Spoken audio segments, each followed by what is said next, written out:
Hey, good afternoon, everyone. My name is Brian Howard. I'm NCAI Legislative Associate, and also be your webinar administrator for today. Currently, all phone lines and audio microphones are muted. We will be taking a Q&A at the end of the session. And right now, I'd like to introduce NCAI President Brian Clattersby for our introduction. Yes, thank you so very much. It's an honor to be here with you today. Good afternoon for those east of me, and good morning if there's any brothers and sisters on from Alaska. It's an honor to be here with you today. And when I think about the National Congress of American Indians and the 566 nations and advocating for those 566 nations, and I think about us as the original inhabitants of the greatest country in the world, and I think about our history, how we were the first ones here and we're the last ones in this nation to get the opportunity to vote. I feel at this day and this time that we have to be more vigilant, and we have to remember that history, because some of our elders were turned back from the polls even years after they had the opportunity to vote. And we can't become complacent. We can't take it for granted that this is something that we will always have an opportunity to do, and we have to think of our elders who never had that opportunity to do it. And when I think about this last election, and just a couple names come to mind, Paulette Jordan from the Coeur d'Alene tribe over there in Idaho. She won an election over there, and it's really awesome, because if you know anything about Idaho politics, she really had an uphill battle, number one being a native, number two a woman, and number three a Democrat in a very red state. And so once again, it just goes to show that if we put a lot of hard work into something like Paulette did, and we get our voters out, that anything is possible. And I think about my good friend Byron Malott up there in Alaska, who is, I believe, still leading this morning. I didn't look at the latest returns. I look forward to that celebration victory with my good friend Byron, if that holds up.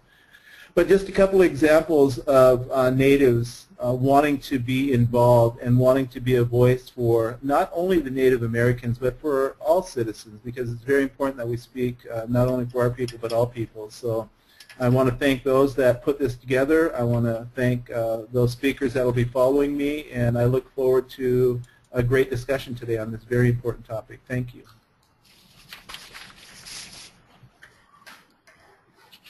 Great. Thank you, President Clattersby, and thank you for joining us. Today's webinar is going to go over the midterm elections, what's really happened nationally and what happened in Indian country, and of course what you all are wanting to listen to, which what does this mean for the lame duck elections and beyond. And then of course, as Brian Howard said, we'll be able to have questions and answers at the end of this, the presentations. I wanted to start by going over the midterm elections because it makes a really big difference. Native vote, as we know, makes big differences in tighter elections in key places, and we've demonstrated that time and time again. And we've had Native vote events across the country, and we need to be able to make sure that voting in Indian country becomes automatic, that we always have a game plan, because we have to build that infrastructure that makes really sustained differences, and that we can't have show up really strongly for one election and not show up for future elections, because when we're really trying to build our political capital, it's about how much we can exercise the right to vote. And so those things are really important for us as we think about Native vote. So let's talk a little bit about this particular election. It's a midterm election. Of course, you don't see the turnout the same way that you would see for a presidential election. Across the country, that's what happened. And you saw voters turning out for a variety of reasons. If you listen to any of the newscasts or the pundits talking most recently, they will say, what did they learn from the exit polling? Well, they learned that voters showed up to vote because they were frustrated by a government that didn't seem to function, that there wasn't any action, and so that they wanted to vote. They also were frustrated. There was a number of folks who showed up, and you can see by the wave of the Republicans was clearly a vote that was more about the Obama administration, and particularly some of the key issues that are happening right now. The fact that there's, the economic crisis happened 6 years ago, and many people are still not feeling the return from that economic crisis. And then, of course, we have Ebola and ISA, and whether or not they felt that the government, the administration, was handling those issues appropriately, all kind of rides into the moment of time when people go and exercise their time, their opportunity to vote. It was interesting that the polls, the election debates really were a lot more across the country, who's going to win and who's not going to win, and we're focused around those kinds of issues and not really focused around some of the key policy areas that you're expecting the next Congress to address. So, you might have seen at the more local debate some of those conversations, but the larger message of things like tax reform and trade, they were not some of the bigger pictures, and yet we know that with the new Republican incoming leadership, those are some of the pieces that will be heavily and squarely on their initial agenda. The other thing that was interesting about this election was that you hear from the pollsters that you couldn't really hear when you listen to the pollsters were off, and in fact by large margins, and they were off by large margins, 10% off, up to like 17% off on certain races. Some races that were predicted not to be close at all became very close, like the race that currently is in Virginia, that that still hasn't been declared yet. And so it's interesting to see that what will happen in the future around polling, because as people are looking at the number of hard lines versus how much you rely upon cell phones and other electronic ways of getting the feel of people who are going out to vote. But let's take a look at these pictures here right now, and I know that by this time most people have probably seen them in the news more than one time, but these ones we actually borrowed from the New York Times. And as you can see in this one, the Senate election results right now, that there was the first time in 8 years that the Republicans picked up seven Senate seats. And there's two races that are still really too close to call. That's Alaska and Virginia. But the Alaska race, we'll talk about a little bit later, but the Alaska race, they will actually are looking at their absentee ballots, and will be having the results of those around November 11th. Vegas is behind by about 8,000 votes, and Mark Warner in Virginia is up about 12,000 votes, and we'll see what happens with those. But in any event, the Senate definitely Republicans definitely have a good control of the Senate elections. On the House side, you will see that the House expanded control of the House to almost historic records. In fact, it's the strongest Republican, the most Republican seats since Hoover's president, since Hoover was president. And these key races were tracked by our native vote, which was Arizona, Minnesota, and other places. But there will be some turnover in the House because of term limits and retirements that will be coming up, and we'll talk about that a little bit later. But if you can see right now, with the House leadership, they clearly have a good strong hold on the House side. The next slide and the one following it are just ones where you can actually, and they might be kind of hard to see on the screen, and if so, I apologize. I won't spend a lot of time on these slides. But this graph really shows that where you can see where the red congressional districts saw a turnout increase. And the gray-black ones are, you could see a decrease with the darker colors indicating the bigger drops. And this was really based upon the total votes in the House race. And then on the next slide, you'll see the districts in red that saw the winning vote percentage more friendly to Republicans, and those blue to Democrats. And you can see where you can see a shift more towards one party or another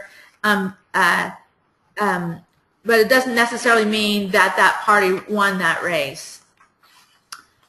So moving on to this slide, this is a slide that really said who showed up to vote. And what we learned from, who showed up to vote, we learned that the typical person was male, white, affluent, and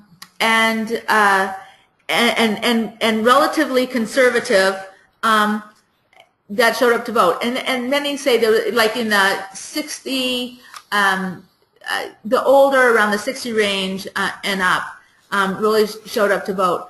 Unlike in a presidential year where you seem to get a lot of minority voters and a lot of other voters who are not so affluent. Women who are thought to make a difference in a lot of elections, they showed up but didn't make that much of an impact in these particular elections. If you look at the next slide, one thing that was really interesting in this particular campaign, and I think you saw it on TV if you watched any TV at all during the last little while, particularly when we were in Atlanta, any of you that were at the NCAI conference, and if you turned on the TV at any point, you could see that there was a lot of campaign spending on TV ads. And what's interesting, even though there are spending caps for candidates, there are a lot of the advertisements or the TV ads were really done by outside groups. And those outside groups, it's less obvious, it's harder to track who really was funding those advertisements. So a lot of the drill down, ads and maybe a lot of more negative ads were done by outside spending groups that are typically known as, come from what they would call dark money, as I said, because it's hard to track.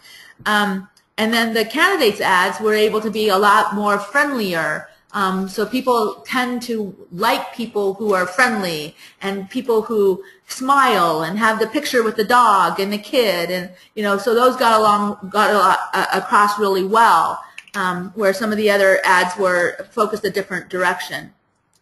And of course, then some of the other key issues was really around economic fairness issues, and then of course in this election, some of the key outcomes was 100 female members of Congress, which is also important for the diversity of Congress. In fact, it was interesting this morning, I was listening to somebody else speak, and they were saying that in the House side, that there actually is only one member of on the Democratic Party in the House side that is a white male left, and that everyone else represents some kind of diversity. So it's interesting to see the change that's happening in Congress as they reflect probably more like the public at large. So let's talk about native vote and what happened in Indian country. And as I said before, every vote counts, and native vote counts more in close races.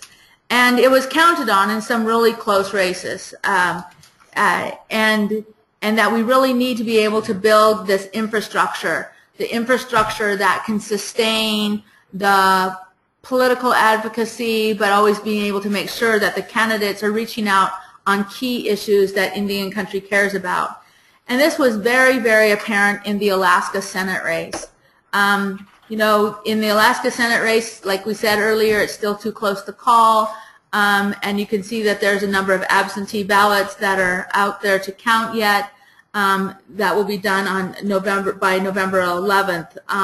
So not sure if that race will be declared before or not. The margins are really tight. But it also is, as President Clasby mentioned earlier, there was the gubernatorial race where Byron Malott was running for a lieutenant governor, and that race also hasn't been called yet, with his partner that was running for governor, and we'll be looking to see what happens with that particular race. But everybody knew that the Alaska Native population would make a really big difference. And so if you look at some of the turnout, in fact, earlier today we were talking about one of the small villages. Alaska had some really great turnout rates, particularly when you talk about a midterm election and nobody's turning out for midterm elections on a national scale. But in a village, and I want to make sure I got the name right for that village, and I probably don't have it right at hand here. It was darn it. I can't remember the village, but they had 75% turnout. I mean, that was just an incredible turnout, and there was other villages that had 60-some% turnout. And so we want to really congratulate those folks from those small villages in Alaska who really, did a lot to turn out the vote. We know that they made a difference in the Alaska races. The next race I want to focus in on is the South Dakota Senate race. Where Senator Tim Johnson, who retired, was now going to be replaced by by the former Governor Mike Rounds. And one of the things that it was interesting in this particular race, and it'll be important for us to work with Senator Mike Rounds, of course, certainly from those from the South Dakota. But out of all the candidates who didn't actually sit down and had any debate or discussion on Native policy issues, Senator Rounds was one who didn't do so. And also, when you look at where this race was really around a couple of things, and we'll hear later from a representative from South Dakota. But one of the things this race was about was Keystone, and Senator-elect, I should say, Mike Rounds is pro-Keystone. The next race I wanted to bring up is the Kansas Senate race, and this is an important race. And everybody thinks Kansas. We haven't really talked about Kansas before, but it actually ended up turning out to be an important race in the national scheme of things, as it was one of those hard-fought, tight races, or thought to be really tight races.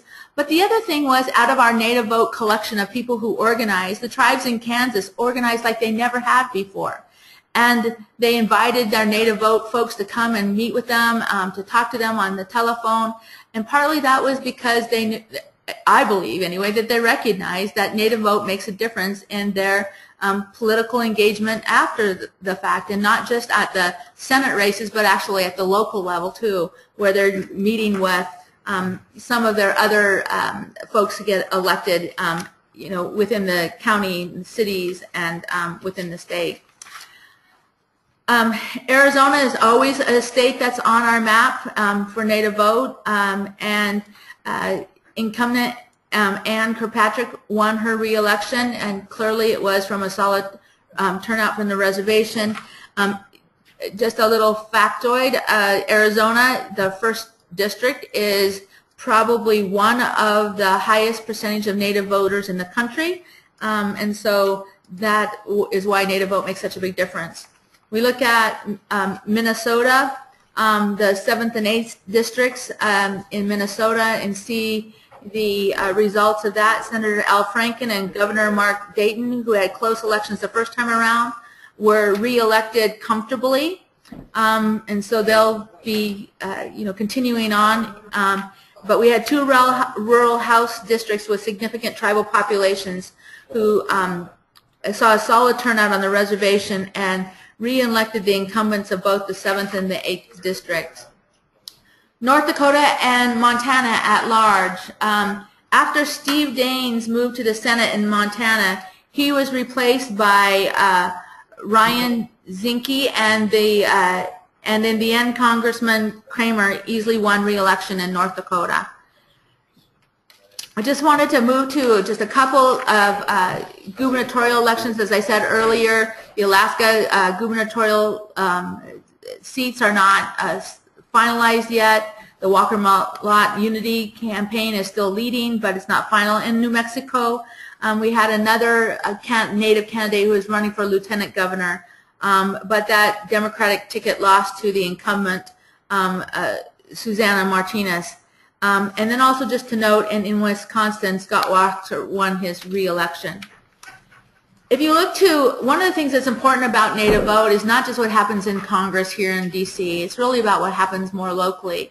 And so here's just a quick overview of what happened with the Native state legislators. You can see in Alaska, in the Senate, 2 were reelected, in the House were 3 reelected. In Arizona, there was 4 reelected, 1 lost their seat. Idaho, a new person reelected. Montana, we had 3 reelected, 1 lost and 1 outgoing, and we lost 1 in the Senate, so we're kind of at an even 3 win, 3 losses. Minnesota, 1 reelected, and then we have another slide for New Mexico, where we had 4 reelected, 1 lost, and you can read the slide here. North Dakota, 1 reelected, North Carolina, 1 reelected, and then Oklahoma. And interesting, in Oklahoma, they tended to have a lot of Native Americans who were like outgoing, and so making sure that we still have folks in the state legislature was important, and they reelected 10 in the House side. Another major issue for NCAI and our voting issues was really the voting rights. And as you know, NCAI joined with many of the civil rights organizations to try to move forward on the Voting Rights Act. But clearly some of the issues were important to us is access to the ballot polling places, and being able to recognize the special provisions for languages on the ballots. Here's just some examples of some of the important pieces that we, with the voting rights that we move forward on. So in Minnesota, like many other places, it was important to have satellite polling places on the reservations. And in Montana, there was a ballot initiative to end same-day registration, which failed, and it failed, I believe, with a lot of Native Americans showing up to the votes and being able to help make sure that failed. There was ongoing challenges to fight back various voting restrictions and barriers for the tribes in Kansas. This one is starting for, and I apologize for that little spelling error there in the word Kansas. But, we know in South Dakota they had a key initiative, and then we also know that there were key polling places on Pine Ridge Reservation almost opened nearly an hour late. Which came at the heels of a bitter fight to gain early access to voting locations.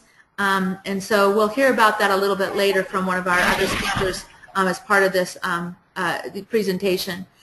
And we also know that in Alaska they fought hard to be able to have access to early voting. In fact, had to commit to working, providing some of those services and the access to be able to make sure that those things happened.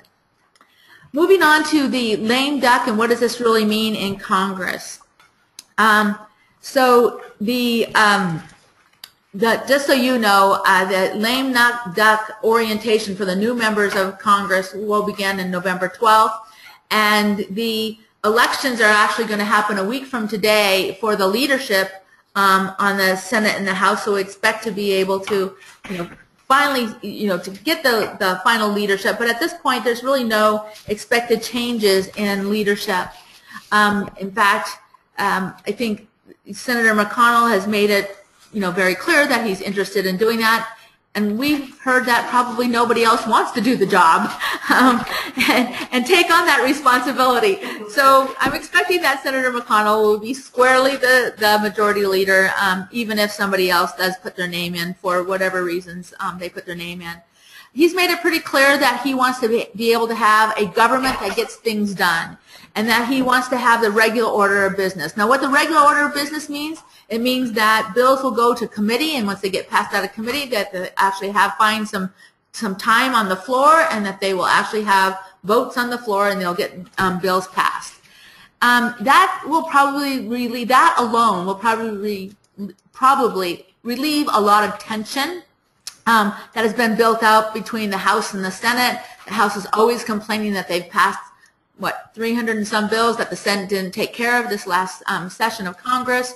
They will want to be able to get bills passed, and they want to be able to make sure that the bills are voted up or down, or that the issues are being addressed, and they may not, and so that's important. The other thing that he wants to do is it's important for under his leadership that he shows that governance is important, that they actually get things done, and that the government is going to work. In fact, he declared that they're even going to work on Fridays. And we'll see how that works as they get closer to like another election cycle. But, going to work on Fridays, he's made it clear, roll up our sleeves, we're going to get some work done. Because, as it's important, everybody knows this election, it's a midterm election, it's really all about what happens in, and how we set up for 2016. And how, and to be able to make sure that they can demonstrate and prepare for 2016 elections.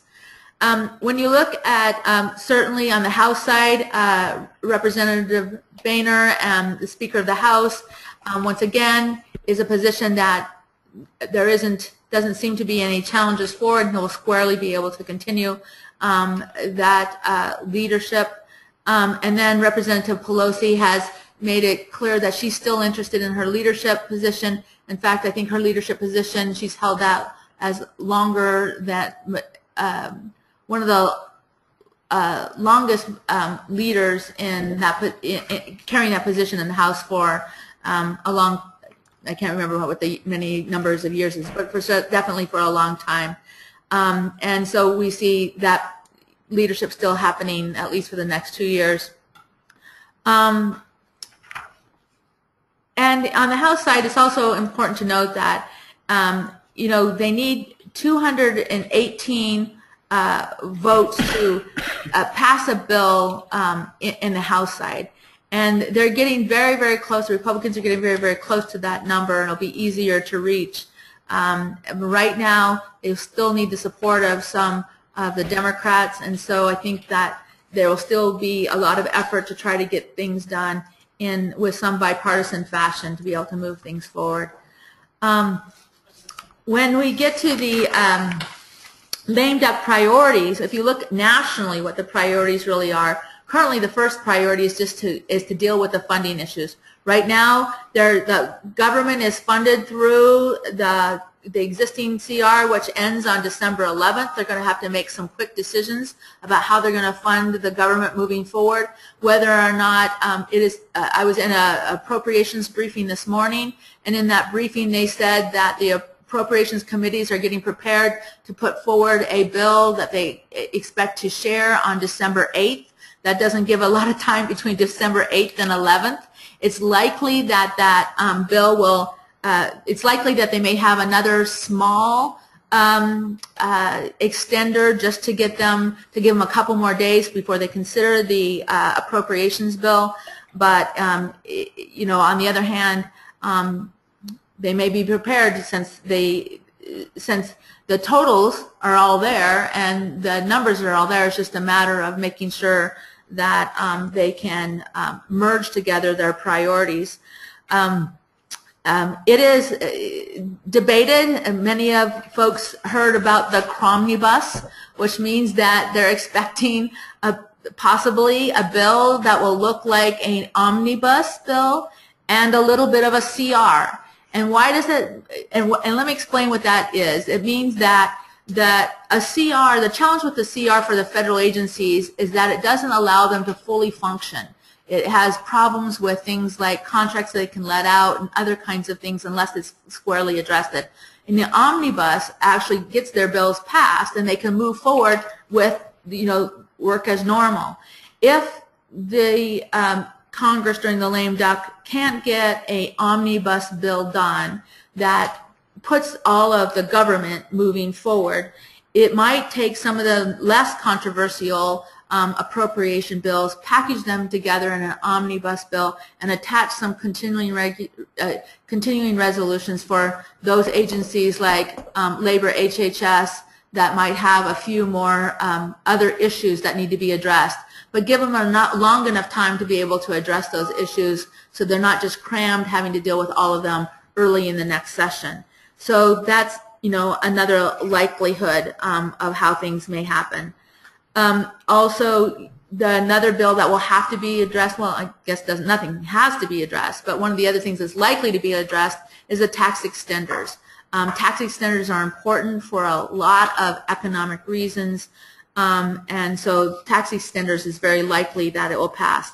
Once again, whether it's it's unlikely that you'll probably see a permanent extension of tax extenders, but you will, partly because of the cost, but you'll probably see tax extenders long enough that the Congress won't have to address them immediately, so that they can actually spend more time organizing and putting forward what they really want to have forward. Whether or not all the tax extenders goes forward, that's another question, but certainly some key tax extenders will go forward.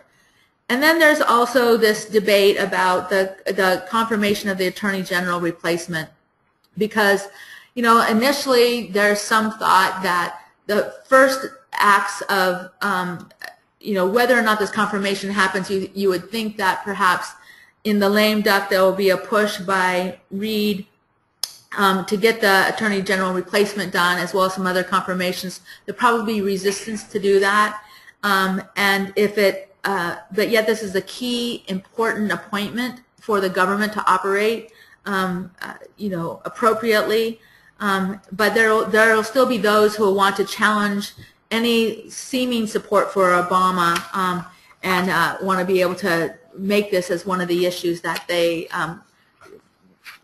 so that this one could be one of those challenging issues that may or may not happen. When we look at Indian country's priorities from our conference last week, we talked about this. And we talked about appropriations, protecting our tribal programs. It's going to be real important that we watch the appropriations, because something will happen during that time period, and particularly watch any riders. So if it goes to an omnibus package, depending upon the rules of the omnibus, whether it's a skinny omnibus or whether it's just they allow for some programmatic changes. We've always seen an omnibus, and the history has shown for Indian country that sometimes that's where sometimes damaging language happens, and not necessarily intentionally, sometimes just because people don't understand the programs and they're trying to get something done. So it's important for us to really watch riders on appropriations bills. Of course, under the tax extenders, we have a list that we want to be able to make sure that gets addressed for Indian country: the Indian country employment tax credit, Indian coal credit, and accelerated depreciation for businesses on reservation. We also are hoping to get in the MAX the reauthorization of NAHASDA, the Native American Housing and Assistance Self-Determination Act. It's needed to be reauthorized since 2013. And it has good bipartisan support, doesn't have anything really controversial in it, and it would be great to be able to get that done. And of course, we have a couple of, and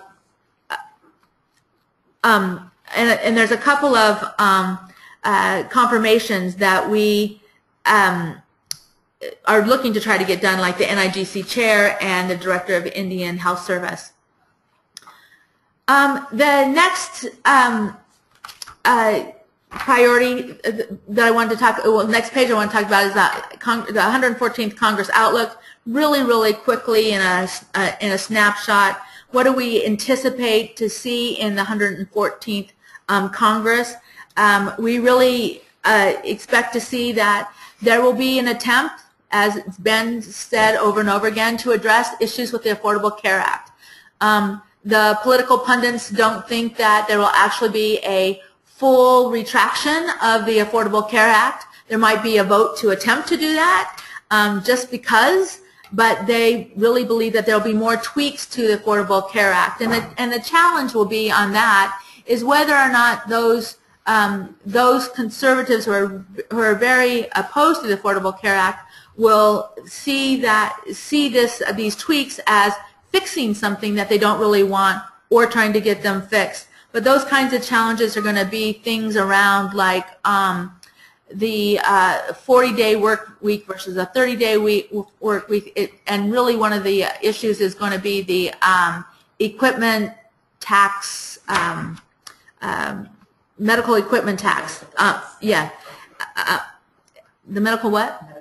Oh yeah, medical device tax. I forgot the word device. So that's going to be important. Tax reform is definitely on the table. The debt limit, we reached that in March. And McConnell's made it very clear that shutting down the government is not something that he intends to do and will want to govern around that. So we're not expecting to see a shutdown over the debate of debt limit.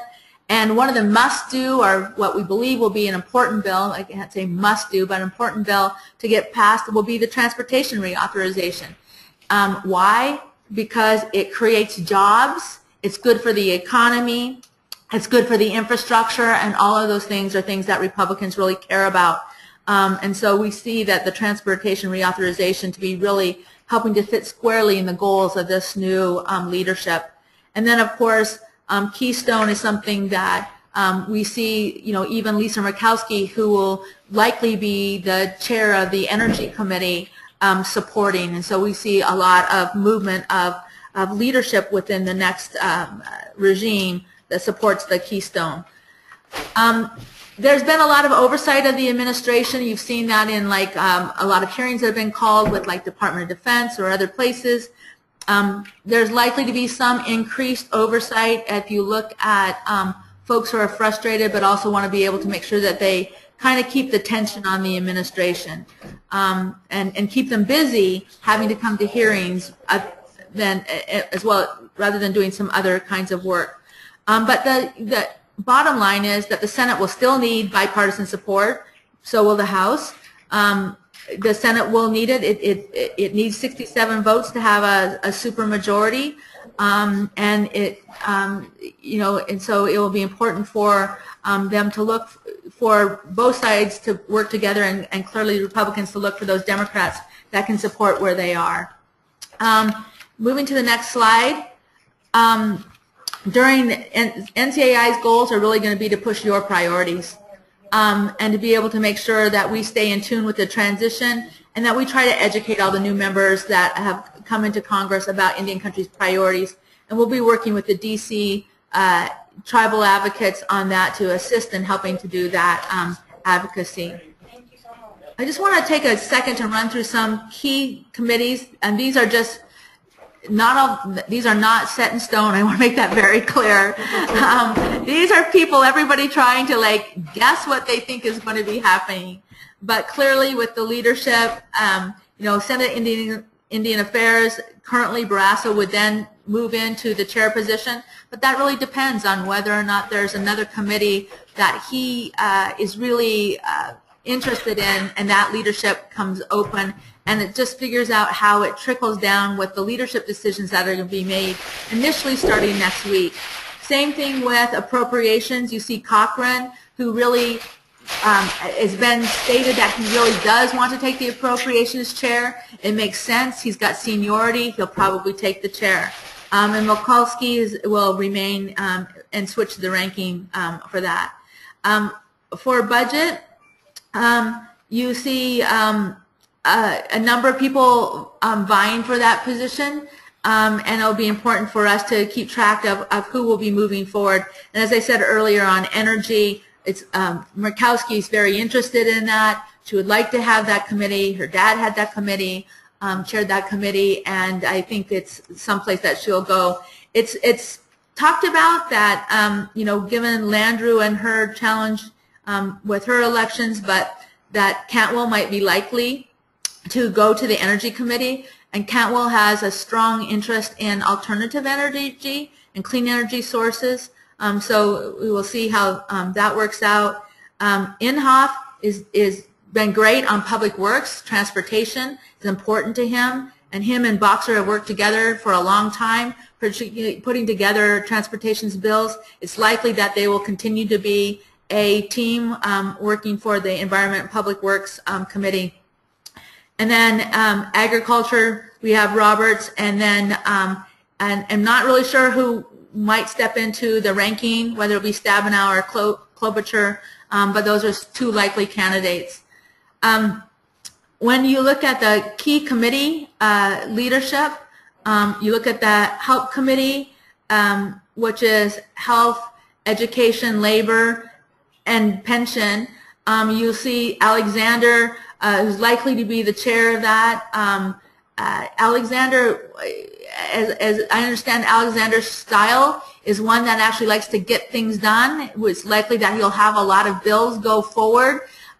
He's innovative, trying to put forward ideas, and he was the former Secretary of Education, so you can expect that that will be a passion area that he will try to put forward some pieces forward. And then Murray Ranking. Judiciary, Grassley and Leahy, we know them well. We've worked with them well on a number of issues, violence against women and others. Their leadership will continue. And then the key, continuing on the House side with National Resources, Bishop from Utah. We've projected for a while that he would be the next Natural Resources Chair, with Becerra being the ranking. And so we've tried to already nurture those relationships. And Appropriations, Rogers and Lowry will be important for us to make sure that we spend time with those with that leadership in Appropriations. And of course, Price and Holland, likely for budget. I just want to, I'm not going to read all of these ones. I think you can see them. But important committees to us, of course, is Education and Workforce, Energy and Commerce, Agriculture, Judiciary, Rules and Transportation. And as we said earlier, a lot of the leadership staying pretty much the same, just because there hasn't been that much of a turnover or change, other than some committee members leaving, other committee members taking a few other positions and opening it up, but generally staying, fairly consistent. At this point, I've talked enough, and I really want to introduce someone who's a lot more exciting and fun than I am. I always love to read what Mark Trahant has to say. He has a really great perspective of really understanding this data and this information and put it down into practical realities. And so I'm really excited that Mark Trahant was able to join us today. So Mark? Okay, well, thank you, Jackie. That's very kind. Let me just start by one bit of good news that I think you mentioned, but one other twist on that, and that is if Byron Willott does indeed hold on, he will be the Chief Elections Officer. This will be the first time in the country that a state elections board and certification and all of the mechanics will be run by a Native person. And I think that's really extraordinary and historic. And it may be the most important thing to celebrate in this election cycle. Another point I'd like to, first let me just talk about how this whole elections project came to be for me. This summer I was looking around trying to see what was going on, and it was clear that there was no kind of comprehensive look from a journalistic point of view of what was going on in Indian country. And so I just started to do it. And it was one of those things that kind of rolled into more. And last week I was thinking, this is like 2 full-time jobs. So I'm in one way kind of glad the election's over. I didn't get a chance to do every story I wanted to do. I sort of ran out of time. But the idea remains that if we inform people about what's at stake, we'll generate interest and ultimately participation. And I think that's how, this is circular of course, but I think that's how you get change going. There's a long ways to go on this. I think I tried to experiment a lot and see for new ways. For example, my 10 Reasons to Vote video had pretty extraordinary traffic, but what I really liked was last week, out of the blue, people started resending it again. It wasn't me, it was coming from readers out there. And I think that's when you know that something is catching on, that it's coming from other people and it's something to watch. I tried to measure things, and this week was interesting. On Facebook alone, on Sunday before the election, my story had 10,800 views, which on Facebook is pretty extraordinary. The election night video I did in real time, I completely reshaped my kitchen as a studio, had 4,600 views that election night. And so it's not the same as a big-time network or anything, but I think it's also important because it's showing that it is reaching people.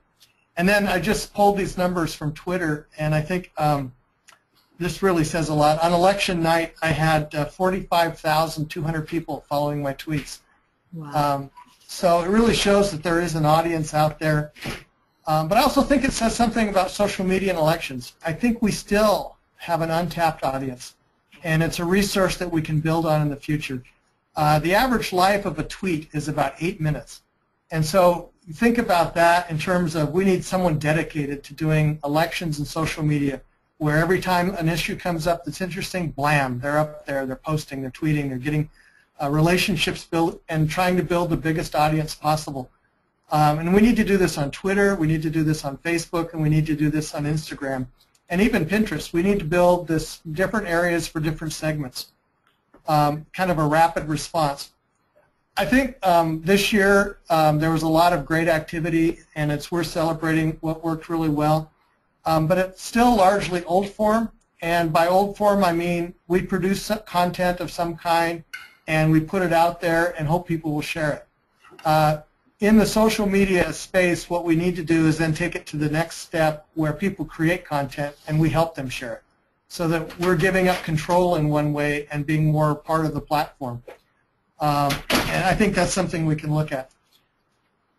I think the great thing about social media and an opportunity going forward is you can measure everything. What can we look at that's out there, and how does it work? And if it doesn't work, don't do it again, do something else. So I think that represents an opportunity. I want to talk just a minute about money. Jackie talked about the Arizona 1st Congressional District, and it's such an important district anywhere, and I was really, tell you the truth, worried about it because of what's going on in Navajo, that the turnout wouldn't be there. But it did come through. But that was the most expensive race in the country for dark money. The race cost $2.5 million, and most of that came from two groups, American Action Network and Young Guns Network, both funded by Koch. They spent $1.6 million in that district, which is more than the candidate spent. He spent $1.1 million. What's cool here is that money lost. The Navajo vote turned out, and Kirkpatrick held her seat. But it makes me wonder, what if Native vote had that kind of money?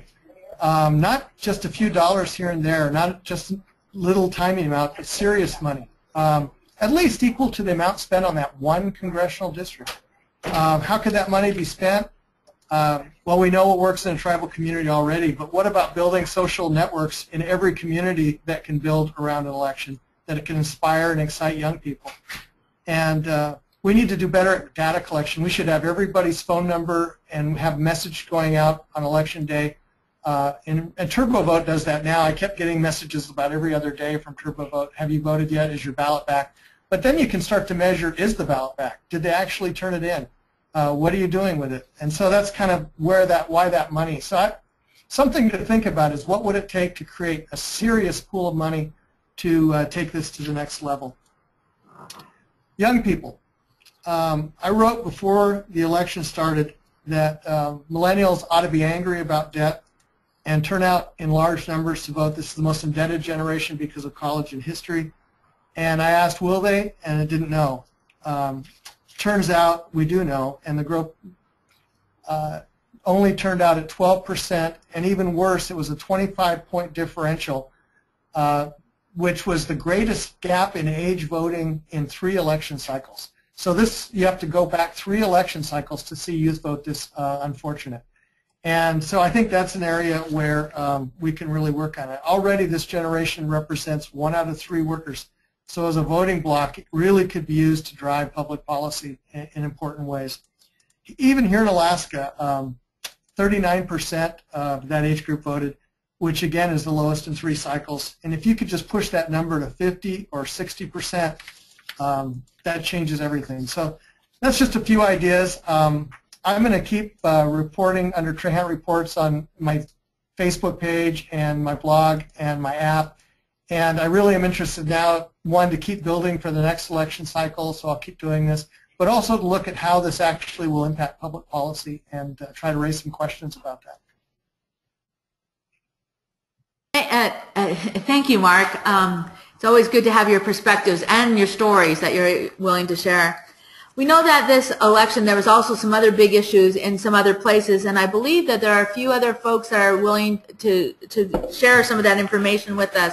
So from four directions, we have Greg, and I don't want to state your last name, so I'm not going to do that, Greg. I'll let you introduce yourself. Greg, are you online? Can you hear me? Yes, we can. Okay.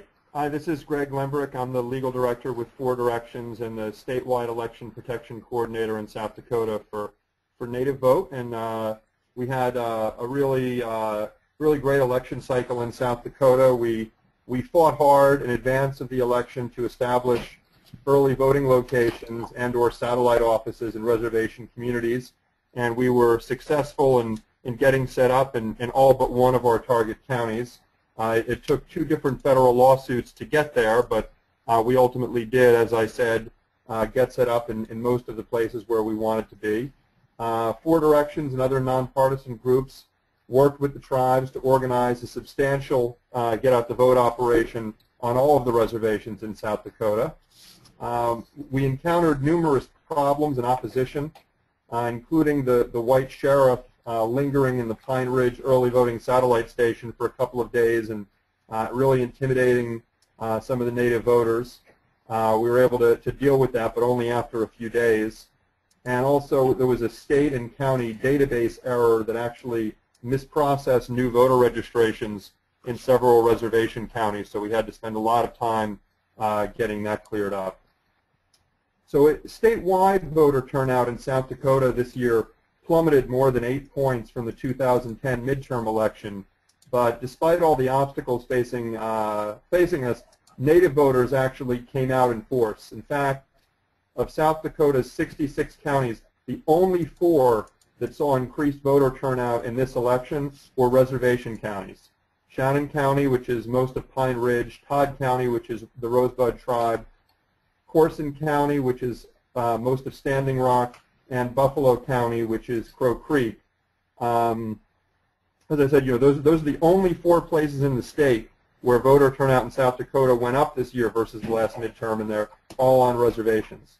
Other reservation counties saw an only slight decline and much less than the statewide trend, and we actually saw a lot of reservation precincts in mixed counties that had increased turnout, even though county turnout overall was down. There were a few other significant victories in the reservation counties that I wanted to mention. Actually, both of them in Shannon County. The first is that Shannon County is no longer Shannon County. A ballot question was passed to change the name of the county from Shannon County to Oglala Lakota County, taking the name of a judge who'd been influential in the 19th century and actually breaking treaties and taking land from the Lakota and renaming it after the tribe. So that passed with over 80% of the vote and was a really exciting thing to see.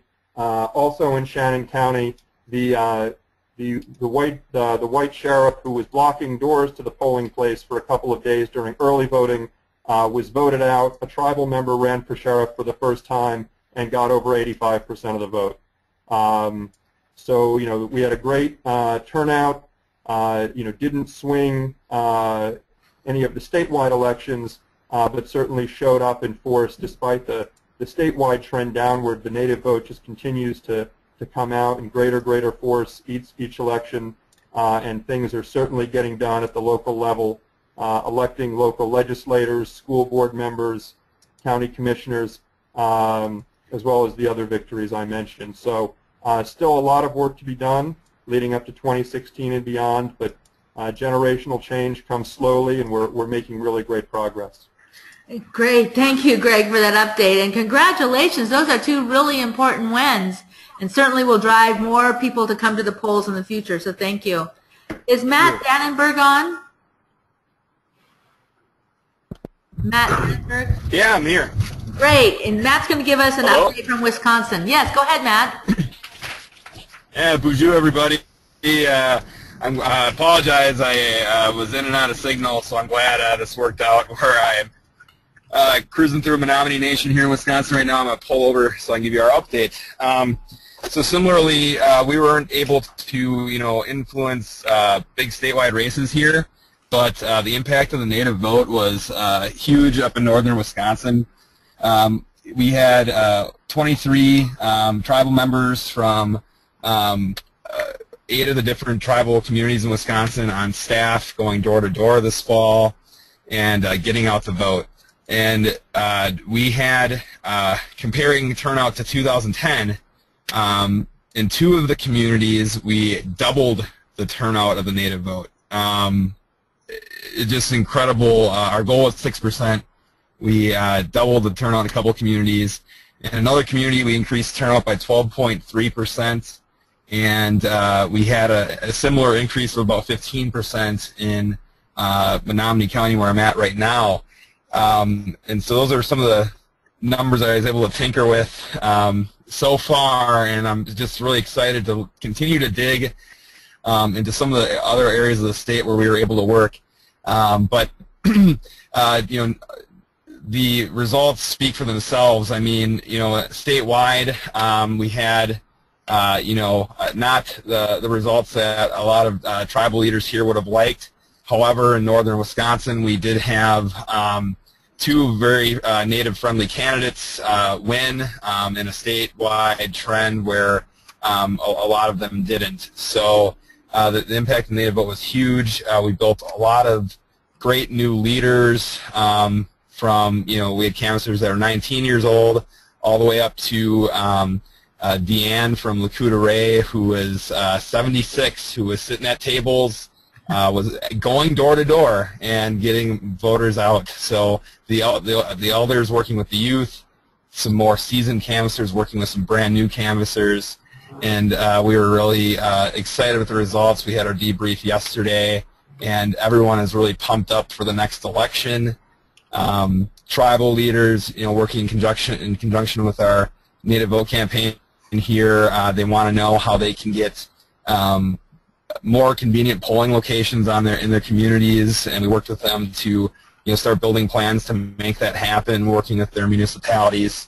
We had some issues with local clerks, you know, asking people for tribal ID when they weren't supposed to, kind of not being as friendly as they could have been when we were trying to get poll watchers. And so some of our staff just jumped right up and said, when's the next election? When can I'll run for clerk? You know, like, let's get some things done. A couple other cool stories. We had a tribal council request us to go to the local county jail and to get folks there that were eligible, you know, absentee ballots to vote last minute, and we were able to accommodate 20 voters there. So something to kind of include in our plan statewide moving forward, continually adding to the program and turning out the Native vote. So despite my personal sort of depression on Tuesday night, I was actually very happy and proud of what we were able to accomplish in Wisconsin, and I'm excited for the future. Great. Thank you. So at this point, we're opening for questions. Brian, is there any instructions that you need to give them? Yeah, so we do have a few questions that came in over the questions box, and Jackie will go through a couple of those first. If you would like your phone line to be unmuted or your microphone audio system to be unmuted, please use the raise the hand option.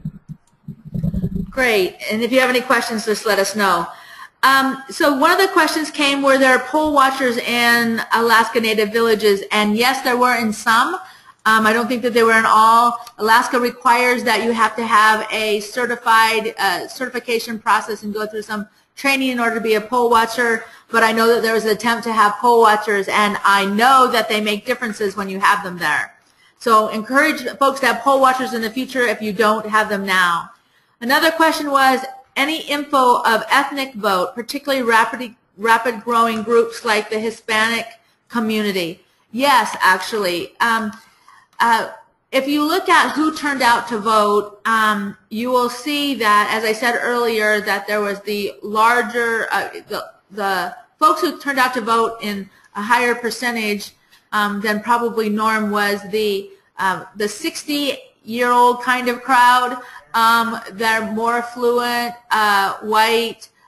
They showed up. Who didn't show up, and particularly was down. If you look at the ethnic groups, for example, who was down was the Hispanic community and the African American community. A lot of the other communities were they had margins up and down of like 1% to 4%, And then the one group that also had an increase in the ethnic group was the Asian Americans. They actually had an increase of turnout in around the 7%, I think it was, turnout. So good question. Are the election results expected to shape the December tribal leaders meeting with the president? You know what? I'm not sure that they're expected to shape it, but I do know that there's some topics that came from obviously the Affordable Care Act is a topic that will be part of a topic of conversation will be at the Tribal Nations Conference. And important for Indian country is the implementation of the Affordable Care Act that gets tied together with this debate on healthcare reform and what happens with it now. So it's an important area for us to pay attention to. Of course, energy policy is going to be important for the Tribal Nations Conference and important for the important for this Congress. Transportation is another area. When we talk about infrastructure, the Tribal Nations Conference will address issues of infrastructure. Education are all part of those critical pieces. Tax will be under governance. So there's a lot of different topics that I think really carry over from the elections that are part of Indian country's agenda and our agenda with the administration. So we really do need to bring those issues up. And just a little plug, we are working on putting together our Tribal Nations Conference booklet, and we really would love your input of priorities that you think are important for this administration, particularly in the next couple years of this administration, so we can include them. Another question, do we have a sense of how much the DNC and the RNC and affiliates spent on Native vote in Indian country? I actually don't have that number. I think at some point we can actually track the amount of money that came in from externally in Indian country. Of course, they would have been done on a partisan effort. Native vote is a nonpartisan effort in Indian country. So, but I don't have that. I don't have that number. Sorry. Is there any other questions, or does anybody want to raise their hand and we can unlock and open up your and you can ask your question yourself? Okay, we do have a question from Cynthia Abrams. Go ahead. Your mic is unmuted. Yes, I was wondering if those that were on the ground doing voter turnout, if there was any intersection between Indian country and the faith community in helping in Native voter turnout. Actually, we do have a lot of connection with the faith community, particularly on the ground in Indian country. We know that there's a lot of organized efforts along those lines, as well as another group, for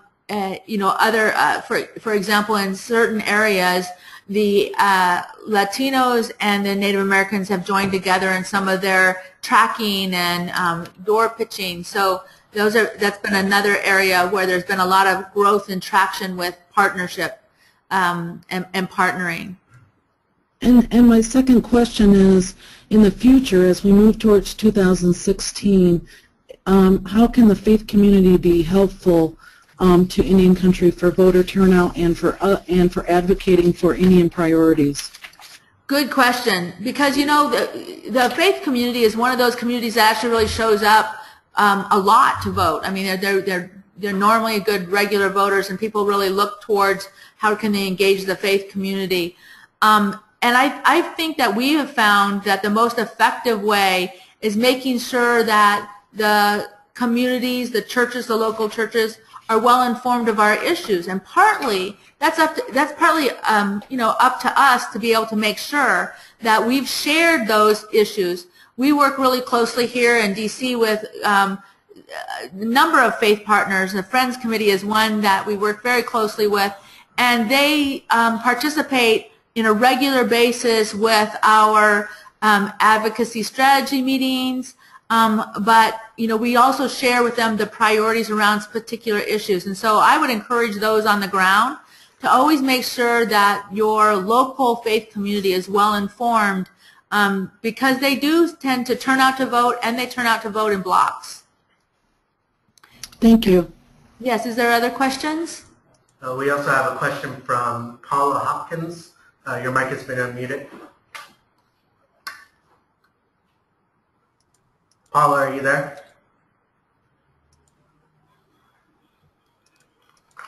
Okay, we'll go to the next question. I got a question here that says, did you find any crossover with polling places, with polling access for people with disabilities, especially in rural areas? Oh, good question. I know that that was one of the reasons and one of the challenges always, but also one of the reasons that with Native Vote, there is a great effort to not forget about those with disabilities, not forget about those that are elders, not forget about those that are temporarily like in some kind of hospital facility or otherwise. And so the Native Vote coordinators have made a great deal of attempts to try to reach out for early voting with those particular groups. And so I think with early voting and the drive for early voting, in fact, bottom line in Indian country, if we can get early voting, our numbers are just higher. So many things happen at the last minute and so many other things come in the way. But early voting is one way that we really try to address particularly those who have access challenges. Other questions? Okay, Paula Hopkins, we're going to try and unmute your mic again. Paula? Can you, Paula, are you able to speak? Okay. All right, we'll continue on. Is there any other questions?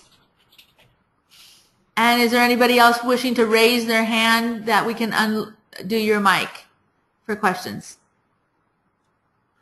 Okay, we do have a question. Does Native Vote have a list of elected representatives from other states, such as California or Washington? The question was, does Native Vote have a list of other, are you talking about state representatives? Or was it just representatives? It just says elected representatives. Elected representatives. What we try to do, and I know it's very difficult for us, but what we try, we definitely have, obviously, we put together lists of, you know, members of Congress, the House and the Senate. We actually track tribes by districts so that we know what tribes are in what person's districts, so that it also helps us with our Native Vote coordination, but it also helps us later when we need you to write those letters to Congress. We know who to target and who can help us out with particular issues. And then we've also been tracking Native state legislators and key Natives that have been elected to state elected roles, like Denise Juneau, for example, in Montana, with her role as in education. And we'd like, you know, we just haven't, we don't have the manpower to go deeper than that.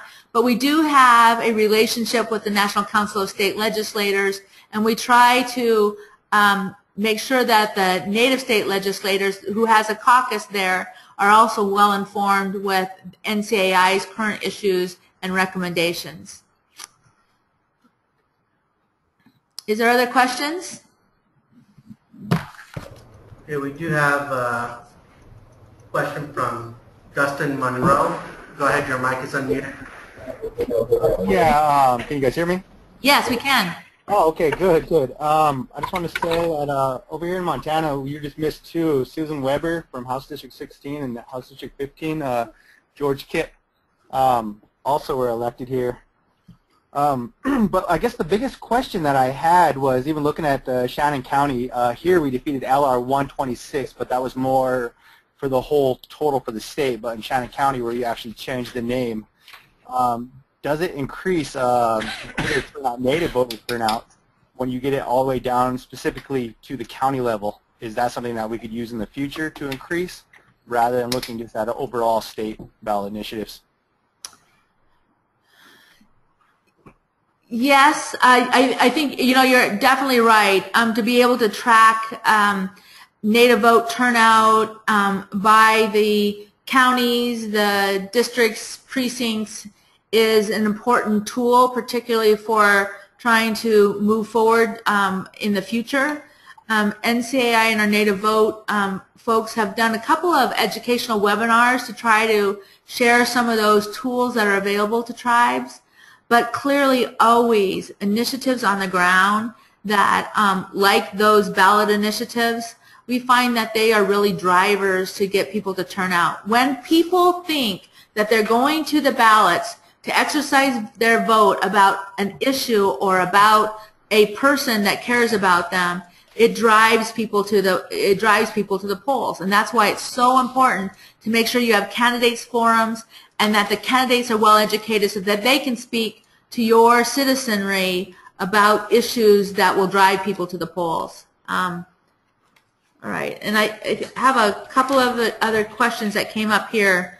Have you heard how successful satellite voting sites were on Crow and Blackfeet reservations?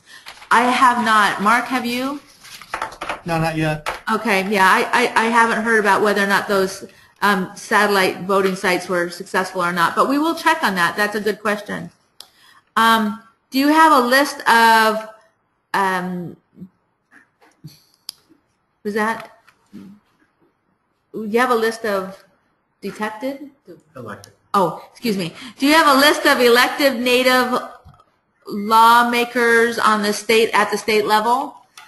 Like I said earlier, we have the list of the state representatives, but we haven't gone deeper than that at this particular time. We actually do have a list, though, of those for the states that actually have like a cabinet member, a Native American liaison position at the cabinet member. We do have that, but we don't have a deeper list than that.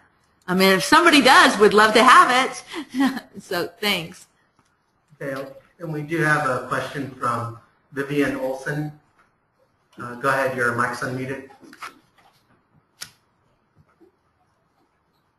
Vivian?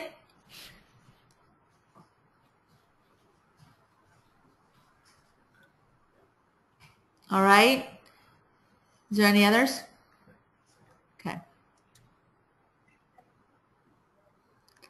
Paula Hopkins, is your audio working now?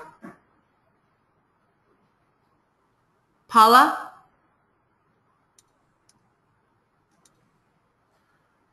Okay, we'll go ahead and move on to... Wait, is that you, Paula, or Vivian?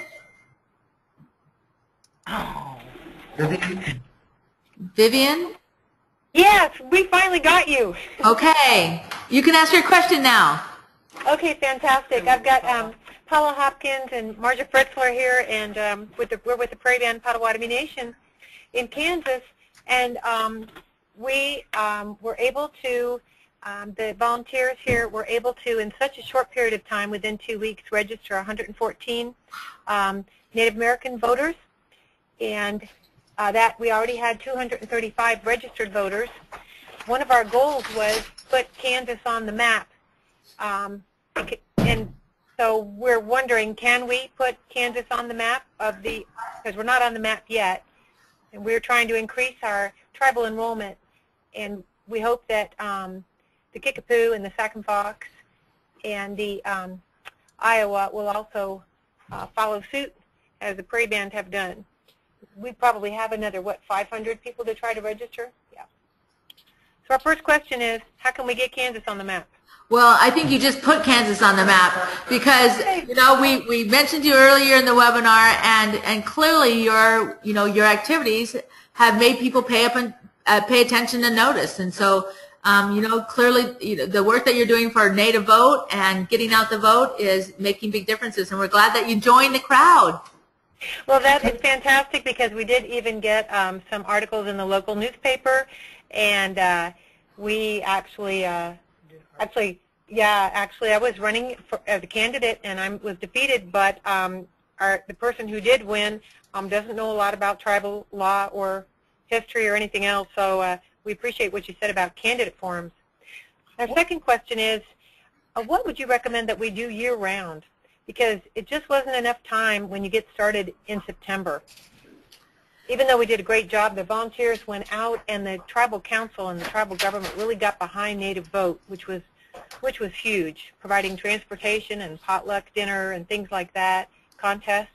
But what do you recommend in make it a year-round effort? So I think the first thing is you want to be able to stay really engaged in the local politics. And so we recommend that, because it's hard to create the infrastructure from one year to another. We encourage people to participate in their party of their choice at the local level, to stay engaged at the local level so people are well informed. You'll have a better chance to influence things like statewide or national platform statements, because it all comes from the state locally, and then it comes to the national platform when they get ready to develop their platforms for particularly presidential elections. And you get to know the players at the local level particularly. So we think that that's a really important thing to do. The other thing is try to find ways of keeping your volunteers informed or engaged on follow-up. You know, candidates make a lot of promises, but if you can follow up on those campaign promises, track them, keep them informed, one, the candidates know that you paid attention and you're listening, and two, the people who are out there on the ground knocking on doors and stuff, they'll pay attention and listen too, and it'll be easier to recruit them because they'll feel like they made a difference. And then, of course, most importantly, do what you did. Get more people to run for offices, local offices, whether they be water board, school board, other kinds of things, but be engaged in the political, you know, framework of things that are happening at the local level. Okay. Can I mention something else? Yes, please, Mark. Make sure to include Haskell. College students have a great opportunity to register wherever they want. They can do it at home on the reservation, or they can do it at college, and they can be strategic about it. For example, my son goes to the University of Idaho, and he's showed up on the list of people whose ballots were not out yet. And I called him up and I said, register in Moscow. Paulette Jordan is running for the state representative, and you can vote for her. And so he did. He registered for her and voted for her, and I'm really happy he did that. Cool. Well, thank you so much for saying that, Mark, because one of our, Marja Fritzler's here, and her husband actually works at Haskell, and we did actually reach out to Haskell because we do want this to be a statewide effort, and we know that, you know, with all the college students, they could get excited and really play a vital part. So we just have to think about how to really work together and try to make a larger effort. And we also want to give you a shout out, Mark. Thank you so much for posting it about Kansas and the Prairie Band. We were thrilled to see that. That was just great. Thank you. Cool. Any other questions or comments? We have a question from Patrick Spray. Your mic has been unmuted. I don't have any questions. I'm just listening. Thank you.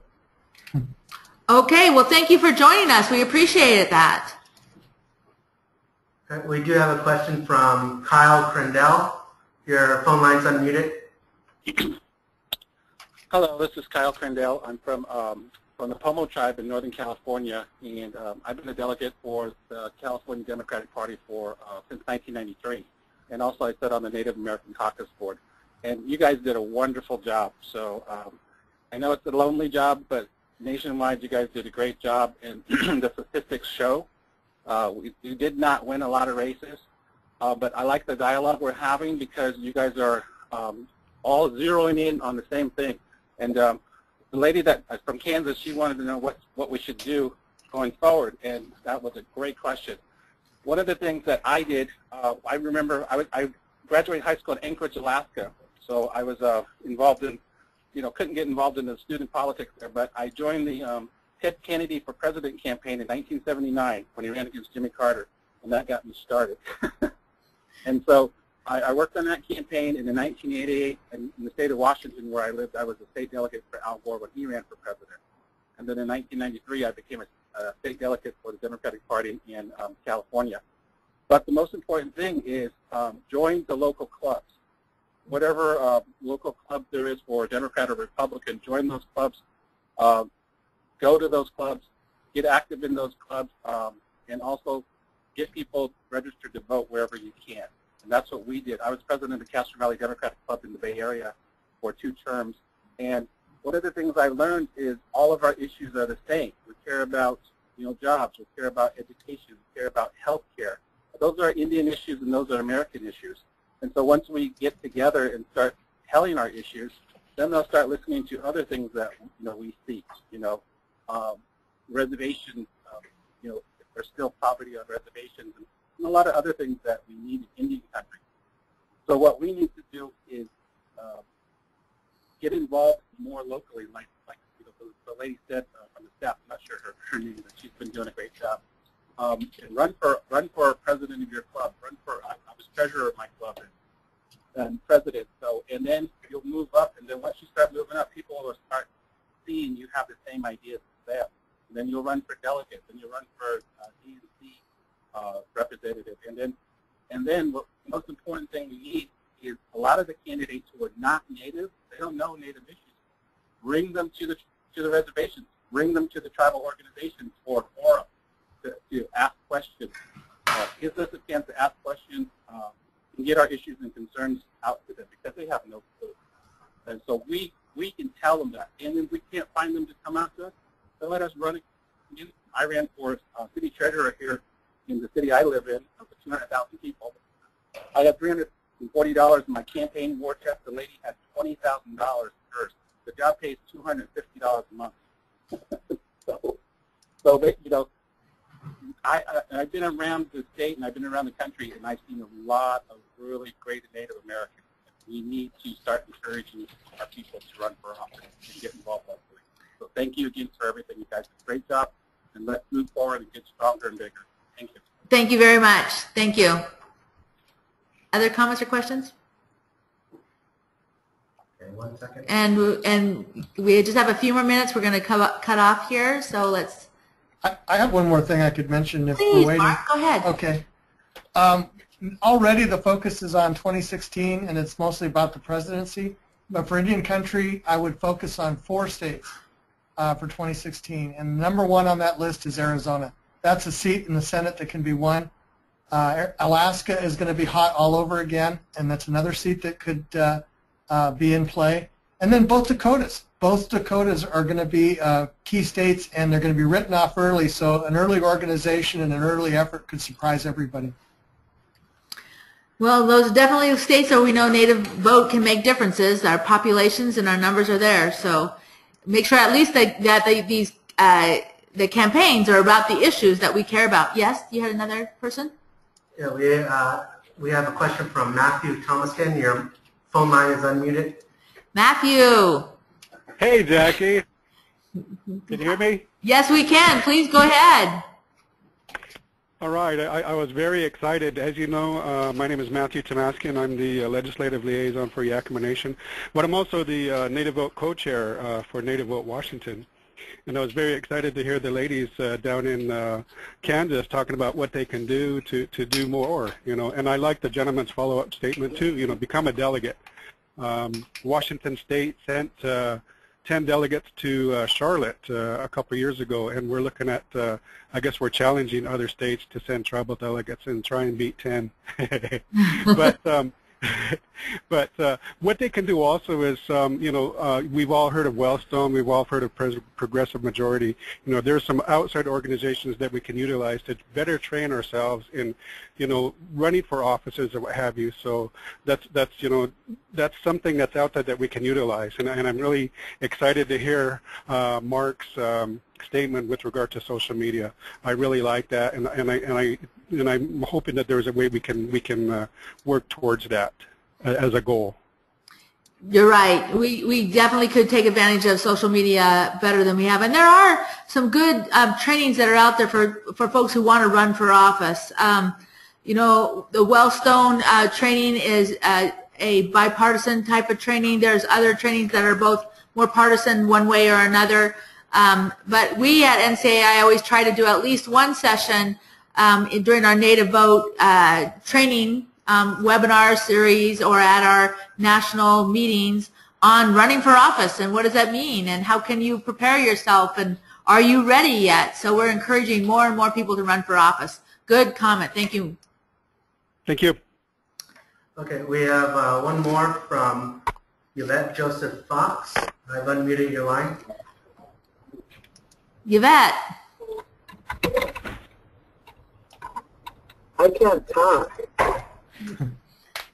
Yvette? Hello?